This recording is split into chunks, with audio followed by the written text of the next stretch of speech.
అందరికీ నమస్కారాలు.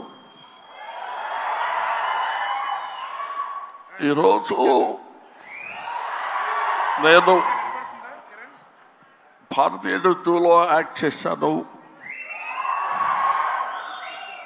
Indian number 1 బాగా హిట్ చేశారు, మీరందరికీ తెలుసు. ఈ సినిమా అంతకంటే ఎక్కువ కష్టపడ్డాను. మన సౌత్ ఇండియన్స్ అందరూ నన్నంతో ఆశీర్వదించారు, అభినందించారు. I'm so happy to.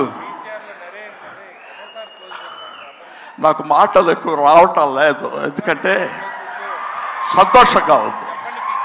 మనసంతా చాలా హ్యాపీగా ఉండి నేను ఎక్కువ మాట్లాడలేకపోతున్నాను. కానీ ఈ సినిమాను మీరు అందరూ సక్సెస్ చేస్తే నేను I will be happy. Always your Kamal Haasan. Thank you very much. Kamal Haasan గారు మైక్ ఇచ్చేసి వెళ్ళండి.